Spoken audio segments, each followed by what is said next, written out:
Hi guys welcome to my channel. ஆண் பாவம் பொல்லாதது. எல்லாரும் ரிவ்யூவில் ஆகா ஓகோன்னு சொல்கிறாங்களே அது உண்மையா அப்படின்ட்டு பார்க்கலாம். படம் ஸ்டார்டிங்லேயே பார்த்தீங்கன்னா ஹீரோ ஹீரோயின் 2 பேருக்கும் அரேஞ்ச் மேரேஜ் தான் ஆகும். ஸோ ஸ்டார்டிங்லாம் எல்லா லைஃப்லையும் இருக்கிற மாதிரி நல்லா ஜாலியாக தான் இருப்பாங்க, சந்தோஷமாக இருப்பாங்க. போக போக ஒரு சின்ன சின்ன பிரச்சனையில் வந்து ஈகோ கிளாஷ் நடக்க ஆரம்பிக்கும். ஸோ சின்ன சின்ன பிரச்சனையில் வர ஈகோ சண்டை வந்து ஒரு பெரிய பிரச்சனையாக மாறுது.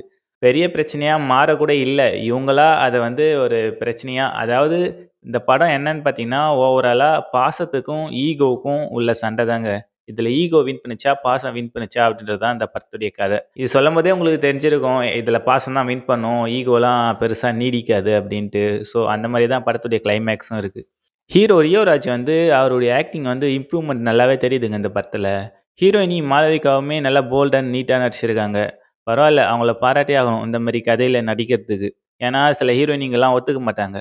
இதில காமெடி வந்து பெருசா ஒண்ணும் இல்ல. இவங்களுக்குள்ள நடக்கிற பிரச்சனையே நமக்கு காமெடியா தான் தெரியும். ஏன்னா ஒரு குடும்ப சண்டை, ஈகோ கிளாஷ்னா சொல்லவா வேணும்? சின்ன சின்ன பிரச்சனை எல்லாம் போட்டு இப்போ நம்ம சொசைட்டில என்னலாம் நடக்குதோ அது எல்லாமே சின்ன சின்ன பிரச்சனைகள்லாம் அவங்க எக்ஸ்போஸ் பண்றது வந்து நல்லா இருந்துச்சு. பார்க்க கொஞ்சம் காமெடியா ரசிக்கிற மாரி. இந்த படத்துல வந்து டைரக்டர் ஒரு பெரிய கருத்த வந்து மக்களுக்கு சொல்ல நெனைக்கிறாரு. அத வந்து காமெடியா சொல்லியிருக்காரு. ஃபர்ஸ்ட் ஹாஃப்ல வந்து நல்லா காமெடியா, நல்லா ஜாலியாவே தான் போகும். செகண்ட் ஹாஃப்ல தான் கொஞ்சம் சென்டிமென்ட்லாம் இருக்கும். முக்கியமா செகண்ட் ஹாஃப்ல வந்து வக்கீலா ஒருத்தர் இருப்பாருங்க. பிளாக் ஷீப் ஓனர் அவர் பேர் சரியா தெரியலையே. அவரு வர சீன்ஸ் எல்லாமே நல்லா இருக்கு காமெடியா. அவர் கூட அசிஸ்டன்ட்டா ஒருத்தர் இருப்பாரு. அவர் காமெடி வேற லெவல்ல இருக்கும். நல்லாருக்கும். செகண்ட் ஹாஃப்ல காமெடி, சென்டிமென்ட்ஸ் எல்லாமே ஒர்க் அவுட் ஆகியிருக்கு. இவங்க இந்த கதைய வந்து இந்த கதை போற போக்குல மட்டும் போயிருந்தாக்கா, படம் வேற லெவல்ல இருந்திருக்கும். படம் கிளைமேக்ஸ்ல வந்து டயலாக்லாம் நெறையா பேசுவாரு வக்கீல் வந்து கோர்ட்ல. அங்க வந்து ஒரு சில சீன்ஸ் எல்லாம் தேவையில்லாம அதாவது எல்லாத்துக்குமே சப்போர்ட் பண்ற மாரி இருக்கும். ஒரு ஹீரோயின் வந்து ஒரு எப்படி முற்போக்கா செயல்படுவாங்களோ, இந்த படத்துல அந்த மாரி அவங்களும் இப்போ இந்த காலத்து ஜெனரேஷன் எல்லாம் நமக்கு அடாப்ட் ஆக டைம் ஆகும் 90ஸ் கிட்ஸுக்கு அப்படின்ற மாரி தெளிவா சொல்லியிருப்பாரு. அதுல 1, 2 விஷயத்தையும் சேர்த்து சொல்றாரு. அதுல வந்து இந்த வானவில் எல்ஜிபிடிக்கு சப்போர்ட் பண்ற மாரி ஒரு டயலாக்கும் சொல்லியிருப்பாரு.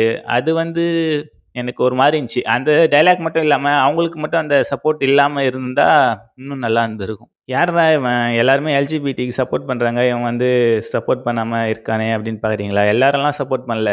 1, 2 பேர் தான் சப்போர்ட் பண்றாங்க. அத வந்து பெருசா பூம் பண்ணி எல்லாருமே இந்த கார்ப்பரேட் கம்பெனிங்க எல்லாம் சப்போர்ட் பண்ற மாரி பண்றாங்க. ஸோ என்ன மாரியும் நெறைய பேரு வந்து அந்த வானவில் பிடிக்காம இருக்கும். ஸோ யார் யாருக்கெல்லாம் வானவில் பிடிக்கல அப்படின்ட்டு கீழ கமெண்ட்ல சொல்லுங்க. எனக்கு வந்து அது மட்டும் கொஞ்சம் ஒரு மாரி இருந்துச்சு. படம் பண்றீங்களா? ஒரு நல்ல கருத்த சொல்றீங்களா? சமுதாயத்துக்கு சொல்லுங்க. அத விட்டு நீங்க பாட்டுன்னு உங்க இஷ்டத்துக்கு அட்வைஸா பண்ணிட்டு இருந்தா அத எல்லாருமே கேட்கணுமா?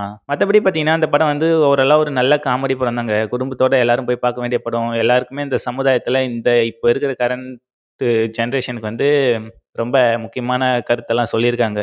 ஸோ இது வந்து ஆஹா! ஓஹோன்னுலாம் கொண்டாட வேண்டிய படம் கிடையாது. ஒரு நார்மலான ஒரு ஆவரேஜான ஒரு படம் தான். இது போயிட்டு எல்லாருமே ஜாலியா பார்த்துட்டு வரலாம்.